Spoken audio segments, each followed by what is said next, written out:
واللہ یعصمک من الناس، اور اللہ آپ کو لوگوں کے شر سے بچائے گا. یعنی لوگوں کے ڈر سے یا لوگوں کے ناراضگی کے خوف سے آپ نے حق بات کہنے سے نہیں شرما، آپ نے حق بات کر دینی. بخاری مسلم میں تو یہاں تک آیا، اما عائشہ کہتی ہیں کہ حضور علیہ السلام تو حق بتانے میں کوئی بخیل نہیں تھے. اگر آپ نے قرآن سے کوئی آیت چھپانی ہوتی تو سورہ تحریم کی آیات وہ چھپا لیتے، جو نبی علیہ السلام کی بیویوں کے حوالے سے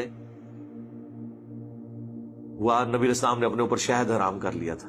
لیکن آپ نے تو اچھا، ہمارے یہاں پہ بریلوی مکتب کے لوگ اور اہل تشیع یہ سمجھتے ہیں کہ قرآن کی وہ آیات جن میں اللہ نے اپنے نبی کے اوپر بظاہر غصہ فرمایا ہے یا غضب کا اظہار کیا ہے، یہ غضب پنجابی والا نہیں، عربی والا، ناراضگی کا، ان آیات کا درس دینا ہی حرام ہے، بار شریعت کے شروع میں لکھا ہوا ہے. حالانکہ ہمارے پاس سب سے بڑا ثبوت کہ اس قرآن کا رائٹر محمد رسول اللہ نہیں بلکہ یہ اللہ کی طرف سے نازل ہوئی ہے، وہ آیات ہیں جن آیات میں نبی علیہ السلام کے ساتھ اس لیول کی گفتگو ہوئی ہے. قل انی اخاف ان عصیت ربی عذاب یوم عظیم، اے نبی تم فرماؤ کہ اگر میں نے بھی اپنے رب کی نافرمانی کی تو بڑے دن کا عذاب مجھے بھی آ پکڑے گا. سر یہ اگر کتاب رسول اللہ نے خود لکھی ہوتی تو اپنے بارے میں یہ آیت لکھتے؟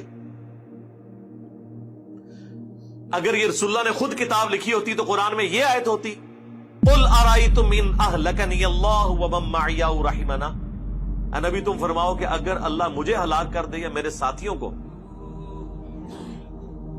تو بتاؤ کافر کس زوم میں ان کو عذاب سے کون بچا سکتا ہے. قرآن میں یہ آیت ہوتی سورہ بنی اسرائیل کی کہ نبی قریب تھا کہ تم بھی کافروں کی طرف جھک جاتے اگر ہم تمہارا دل مضبوط نہ کرتے، اور اگر ایسا ہو جاتا تو ہم تمہیں دنیا میں بھی دگنا عذاب دیتے اور آخرت میں بھی ہمارے عذاب سے اے نبی تمہیں بچانے والا کوئی نہ ہوتا. یہ آیت سورہ بنی اسرائیل میں ہوتی اگر اس کتاب کا رائٹر محمد رسول اللہ ہوتے صلی اللہ علیہ وسلم.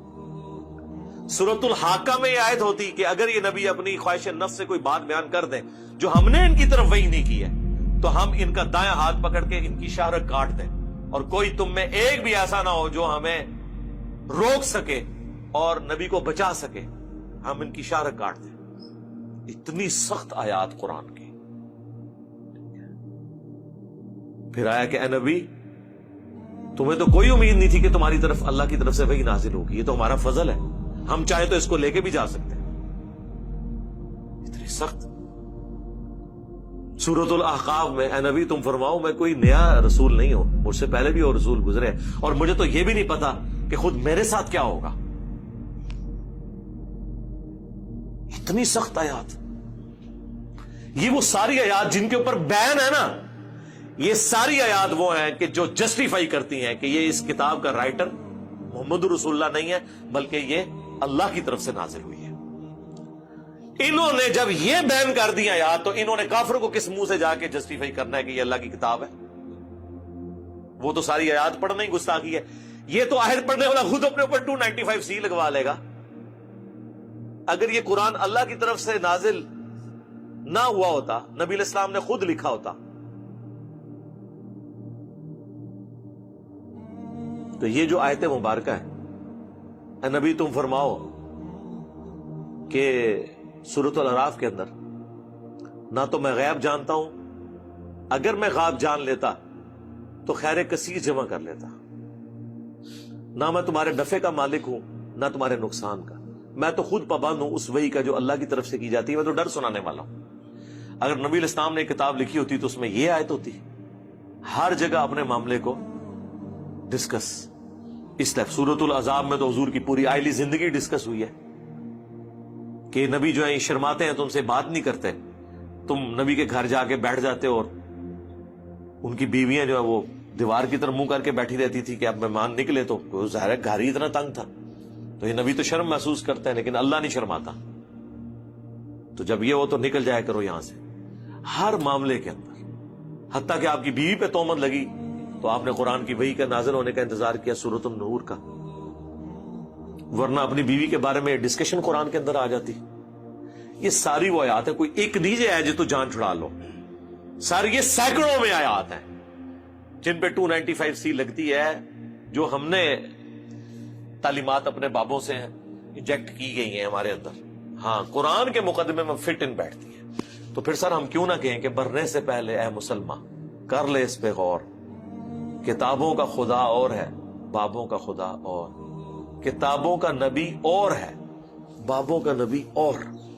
مانتے تو اسی خدا اور نبی کو ہیں، لیکن ان کوالٹیز کے ساتھ نہیں جو قرآن میں آئی ہیں، بلکہ ان تعلیمات کے ساتھ جو ان کے بابا. اچھا یہ بھی نہ سمجھیے گا کہ انہوں نے نبی الاسلام کے بارے میں یہ چیزیں ڈسکس کرنے کو اس لیے گستاخی قرار دیا کہ ان کو کوئی حضور کے ساتھ عقیدت تھی. نہ نہ نہ، انہوں نے اپنی ساری چیزیں چھپانے کے لیے کیا تاکہ ایک ڈاکٹرن سیٹ ہو جائے نا. تو وہ پھر کہتے ہیں دیکھیں صحابہ کا پیر تھا محمد رسول اللہ صلی اللہ علیہ وآلہ وسلم، تمہارے استاد اور پیر ہم ہیں، تو جس طریقے سے آپ صحابہ ان کے ساتھ بہیو کرتے تھے تم نے بھی اسی طرح بہیو کرنا ہے. کتابیں لکھتے ہیں پیری مریدی کی بنیادی شرط ہے کہ آپ نے پیر سے خلاف شرع کام بھی دیکھا نا، بولنا کوئی نہیں. وہ اپنی لائن سیدھی کر رہے ہوتے ہیں. تو قرآن تو نہیں کسی کو لائن سیدھی کرنے دیتا، قرآن تو بالکل ننگی تلوار ہے. قرآن تو کہہ رہا ہے کہ اے نبی تم فرماؤ، میں تو خود سورہ یونس کے اندر کتنے سخت الفاظ ہیں کہ اے نبی تم ان سے فرماؤ میں اتنا عرصہ تم میں رہا ہوں، کیا تم نے مجھ سے پہلے کوئی ایسی بات سنی تھی؟ یعنی میری زندگی ایک کھلی کتاب ہے، میں کوئی شاعر نہیں ہوں، میں کوئی فلسفی نہیں ہوں. اچانک مجھے کیا ہوا ہے کہ میرے پہ ایسا کلام نازل ہوا ہے کہ تمہارے شعراء بھی پریشان ہو گئے. تو میری پاسٹ کی زندگی اس بات کا ثبوت ہے کہ میری زندگی میں کوئی ایسی ریاضت موجود نہیں تھی کہ جس کا رزلٹ یہ نکلتا کہ ایسی کتاب میں اپنی طرف سے اتنا عرصہ تم میں رہوں، اور اگر اللہ نہ چاہتا تو میں تم پہ تلاوت نہ کرتا. میں تو خود پابند ہوں اس وحی کا کہ جو میری طرف نازل ہوئی. اور پھر ساتھ وہ آیت آئی ہے جو سورہ یونس میں بھی آئی، سورہ الانعام میں بھی آئی، سورہ زمر میں. قل انی اخاف ان عصیت ربی عذاب یوم عظیم.